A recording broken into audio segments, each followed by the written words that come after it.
I was very fortunate at one point to have a teacher who said to me, if you don't know who you are and what you need to do, you shouldn't be doing a goddamn thing until you figure that out. And that really hit me hard.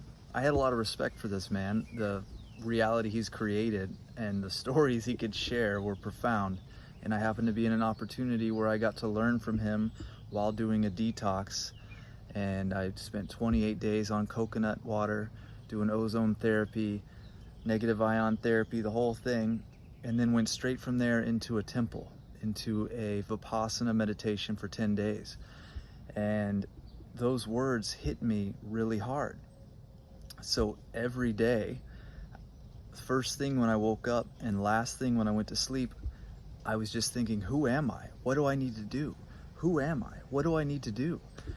And I believe when we can set our minds completely, wholeheartedly on a single question, we can come to find the answer. But it's only when we really show ourselves how important this question is that we open up the opportunity to receive insight. And really, what more of a fundamental question is there in life? And I believe because of that gift of that teacher, because of the gift of the preparation that I had put my body through and the meditation, when I was 4 days deep into the Vipassana, it was the middle of the night. I had gotten into a deep state to where I was, I'd say, between dream and sleep. I was just in the void, is how I would put it, emptiness. And out of nowhere, I heard this voice say, "What do you want to know?" And it almost shook me, it almost scared me. Like you're in perfect silence, stillness, nothingness, and then all of a sudden this voice. But the sound of the voice, the tone, and the location, it felt like it came from the depths, like the core of me. And the tone felt like it had no desire of its own, no, intention that it was trying to have made. It was just openly expressing, what do you want to know? And because I had so fervently set my mind on that question, I had no hesitation to just ask, who am I?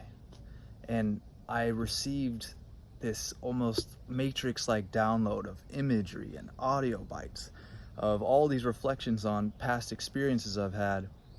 And then the overtone was the statement of, you are who you've always wanted to be. And I didn't fully unwrap that for a couple years. And I understood the next question came, what do I need to do?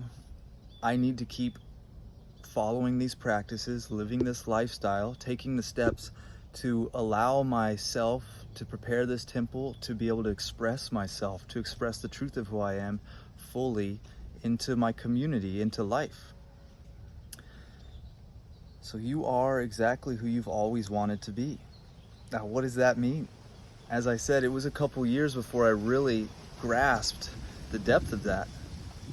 Having another profound experience a couple years later, totally sober, and then 2 on psychedelics, 1 on DMT and 1 on 5-MeO, to recognize how accurate that statement is.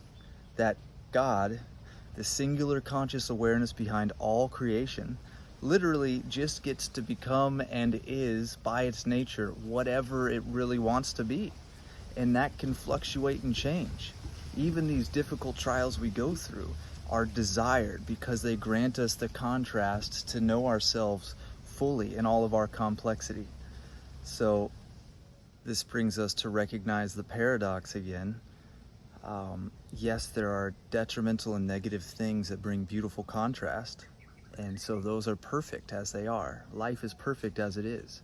However, those things are only created because we are unaware of the truth of who we are and our nature, of our creative capacity.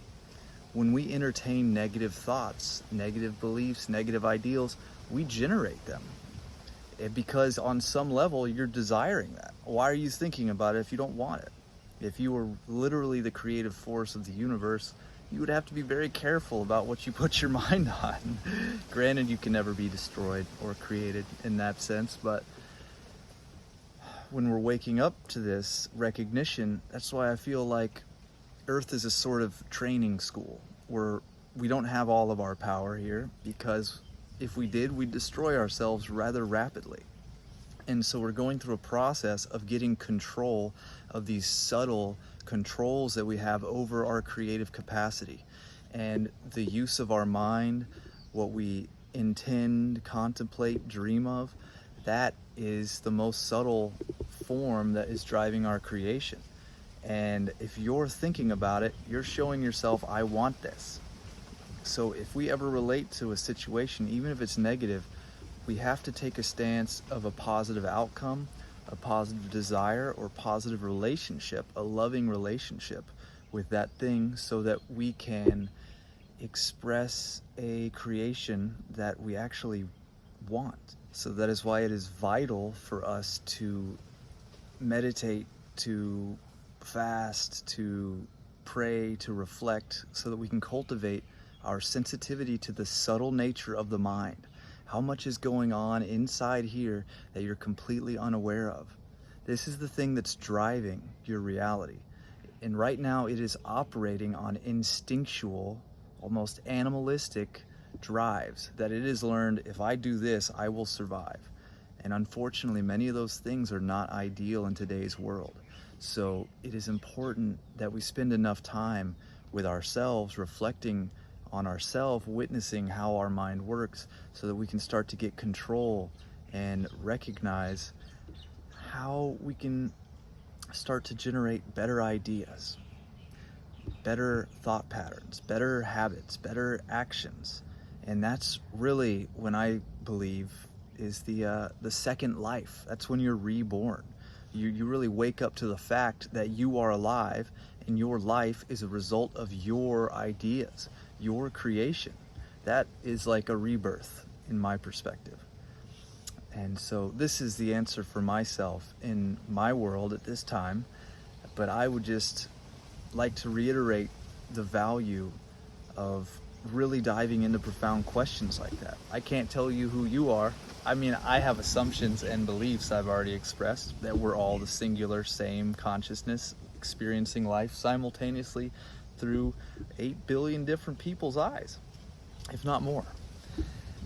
But that doesn't mean anything to somebody who has never been in touch with that. And even if you go inside and find another proof or truth that you find is equally profound but different, I love and support that, as long as it guides you to live a life that is loving and beneficial for all of life, that causes you to be a good person. I support that belief system, no matter how you get there.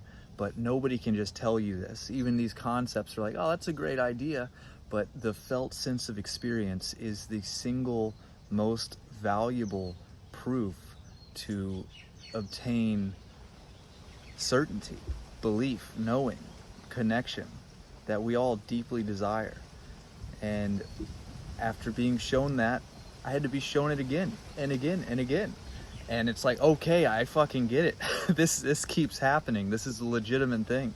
The level of insanity that it is compared to normal culture is profound, and that's what causes me to kind of retract back into my normal way of being after these profound experiences. But having it reiterated over and over again forced the issue with me.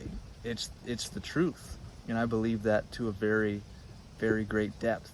And it's because of experiences like this, and it's because of focused curiosity. Getting clear on a question that I have, making it so important that it's the first thing I think of when I wake up in the morning and the last thing I'm thinking about when I go to sleep at night. And to me, that guarantees I'm going to find an answer to it. So be it finding out who you are, or what you need to do, or whatever question is most important to you in this life right now, I'd highly recommend cultivating the practice of bringing your awareness to that thing as soon as possible, first thing in the morning, and trying to drift into sleep with that thought on your mind, asking the question, repeating, having space, emptiness, where you're open to receive an answer. So that's my thoughts of the day, my friends. This is Sunday therapy session number 2. I appreciate you guys being here with me. I appreciate our friendship and all the responses. I'm stoked for the future and for the now. So thank you. Looking forward to the next one. Aloha.